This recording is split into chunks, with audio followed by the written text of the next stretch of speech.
Hello बच्चों, आज हम पढ़ेंगे संस्कृत का द्वितीय पाठ विलस्य वाणी ने कदापि में श्रुता।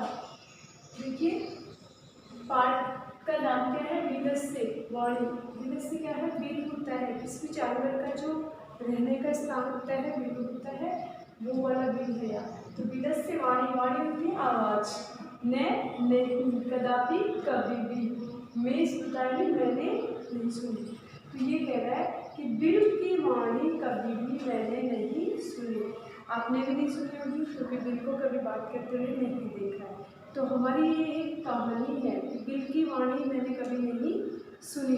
तो इस कहानी में क्या होगा कि एक सियार होता है, गिद्दड़, और एक शेर होता है।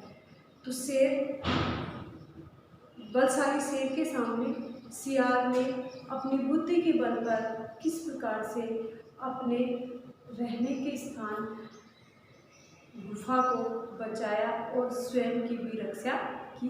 पढ़ते हैं हम इस पाठ के माध्यम से।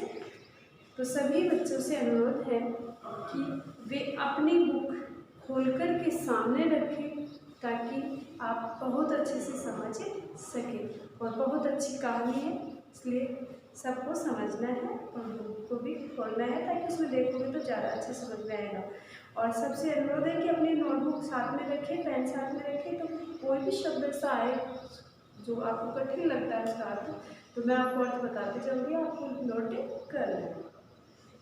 तो देखिए, विलस्य वाणी ने कदापि नहीं श्रुता, गुफा की आवाज़ या वाणी मैंने कभी भी नहीं सुनी।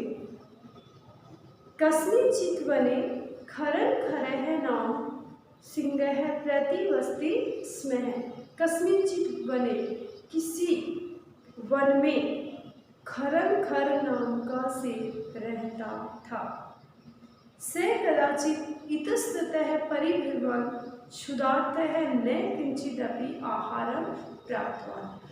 क्या है, किसी समय वन में एक खरं खर नाम का एक शेर रहता था, और से कदाचित एक बार वह क्षुधार्त है। क्षुधार्त का अर्थ होता है भूख से पीड़ित, बहुत ज़्यादा भूखा। क्षुधार्त का अर्थ नोट कर लो, भूख से पीड़ित। तो किसी समय वह भूख से पीड़ित भोजन की तलाश में, आहारम प्राप्त होने, भोजन की तलाश में, इतस्ततः इधर उधर घूमने लगा। किसी समय वह भूख से व्याकुल होने के कारण भोजन की तलाश में इधर उधर घूमने लगा, परंतु उसे न किंचिदपि आहारं प्राप्तवान्, परंतु उसे आहार या भोजन प्राप्त नहीं हुआ। ततः सूर्यास्त समय एकां महतीं गुहां दृष्ट्वा सः अचिन्तयत्। ततः, उसके बाद, सूर्यास्त समय, सूर्यास्त के समय, शाम के समय, एकां महतीं गुहां दृष्ट्वा, एक महती मतलब होता है बहुत बड़ी, एक बहुत बड़ी गुहा मतलब गुफा होती है। जो शेर रहता है तो वो बड़ा भी होता है, और उस बड़े भी को क्या कहते हैं? गुफा। तो एक बहुत बड़ी गुफा को दृष्टवा, देख करके, सह चिंतित, उसने विचार किया। उसके बाद सूर्यास्त के समय या शाम के समय एक बहुत बड़ी गुफा को देख करके उसने विचार किया। किसने किया? उसे शेर ने। और गुफा किसकी थी? सियार की अर्थात गिद्दड़ की थी। तो नूनम एतस्यां गुहायां रात्रो कोऽपि जीवः आगच्छति। वो क्या विचार किया?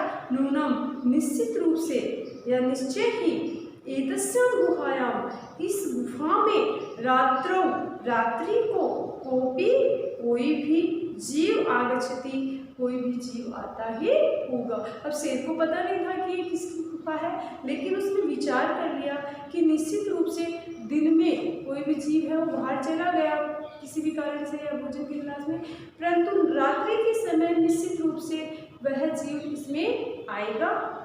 तो अतः तत्रैव निगूढ़ो भूत्वा तिष्ठामि इति। इसलिए उसने विचार कर लिया कि इसलिए अत्रैव, यहीं पर, निगूढ़ो छुप करके बैठ जाता हूँ। और इस प्रकार का विचार करते हुए वह शेर उस गुफा में वहीं पर बैठ जाता है। आगे क्या होता है देखते हैं। एतस्मिन् अंतरे गुहायां स्वामी दधिकुछ नाम शृगालः समागच्छति। एतस्मिन् अंतरे उसके बाद इसी समय गुफा का स्वामी मालिक, स्वामी होता है मालिक, गुफा का स्वामी या गुफा का मालिक दधिकुछ नाम का शृगाल या सियार इधर समागच्छति वहाँ पर आ जाता है। सहज यावत् पश्यति तावत् सिंह पदपद्धति गुहायां प्रविष्टो दृश्यते न च बहिरागता। और क्या सोचता है कि सहज जैसे ही उसने देखा, यावत पश्यति जैसे ही देखा, तावत वैसे ही सिंह पद पद्धति शेर के पद पैरों के, शेर के पैरों के पद चिन्ह गुहायां प्रविष्टो दृश्यते गुफा में प्रवेश किए हुए दिखाई देते हैं। नीचे बहिरागत है और बाहर आए हुए दिखाई नहीं दे। शेर जैसे ही गुफा के सामने आता है तो उसे गुफा के अंदर श्रृगाल जैसे ही गुफा के पास आता है तो उसे दिखाई देता है कि शेर के पैरों के जो निशान हैं वो गुफा के अंदर गए हुए हैं परंतु बाहर आए हुए नहीं हैं। तो शृगालः चिंत्यत, तो सियार ने या गिद्दड़ ने विचार किया या सोचा, अहो विनिष्टो अस्मि, अहो अरे मैं तो मारा गया। कि वो उसको पछताता है कि आज तो मेरी गुफा में शेर चला गया, यदि मैं अंदर जाऊंगा तो मारा जाऊंगा। नूनम अस्मिन् बिले सिंहः स्थिति ही तर्कयामि, कि आप इस समय मुझे बिल में से शेर को निकालने के लिए तर्कयामि कोई उपाय करना चाहिए। कि इस समय जो शेर अंदर गुफा में प्रवेश कर चुका है तो उसे बाहर करने के लिए कि मुझे कोई ना कोई उपाय करना चाहिए। तो ततः किम करवाणी, और उसके बाद क्या करे, तो अपने आप में सोचता है कि मैं क्या करूं और विचार करता है। एवं विचिन्ते दूरस्थ एव कर्तुमारभत, और इस प्रकार से विचार करके वह दूर से आरंभ करता है, बोलना प्रारंभ कर देता है। गुफा से थोड़ी दूरी पे चला जाता है और वहाँ से आवाज़ लगाता है। क्या आवाज़ लगाता है? भो विलय, अरे बिल या अरे गुफा, किम न स्मरसि, क्या तुम्हें याद नहीं है? स्मरसि मतलब याद नहीं, क्या तुम्हें याद नहीं है? यद मया त्वया सह समयो कृतोस्ति यद यदा अहम बाह्यतः प्रत्यागमिष्यामि तदा तुम माम आहारिष्यसि। कि क्या कहा उसने, क्या तुम्हें याद नहीं है?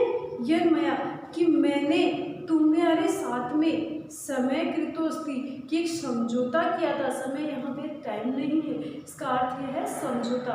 क्या तुम्हें याद नहीं है कि मैंने तुम्हारे साथ में एक समझौता किया था कि यदा अहम बाह्यतः प्रतिगमिष्यामि, कि जब मैं बाहर से वापस लौट करके आऊँगा, तदा तुम माम आगारिष्यसि, कि तब तुम मुझे आवाज़ दोगे।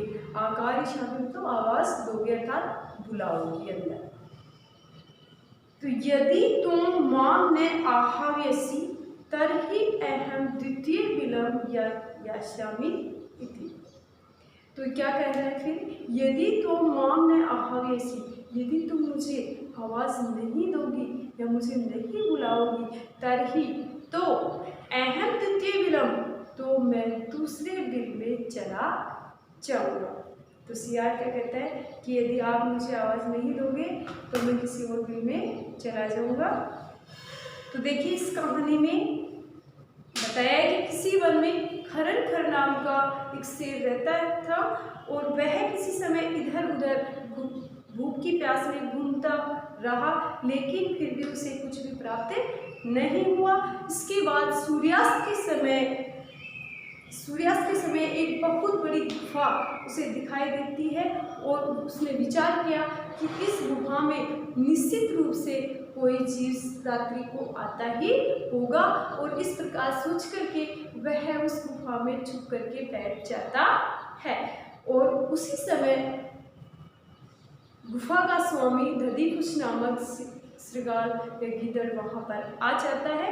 और गिद्दड़ ने देखा कि गुफा के अंदर शेर के पदचिन्ह या पैरों के निशान प्रवेश किए हुए हैं, परंतु बाहर वापस आने के नहीं है। तो उसने विचार किया कि यदि मैं अंदर जाऊंगा तो शेर के द्वारा मारा जाऊंगा, तो मुझे कुछ उपाय करना चाहिए। और उसने उपाय क्या किया कि कुछ दूरी पर जाकर के गुफा से आवाज़ लगाया कि हे गुफा कि तुम्हारे और मेरे बीच में एक समझौता हुआ था कि जब भी मैं बाहर से आऊँगा तो तुम मुझे आवाज़ दोगे, और यदि तुम अभी मुझे आवाज़ नहीं दोगे तो मैं आपके अंदर प्रवेश नहीं करूँगा, मैं किसी और गुफा में चला जाऊँगा।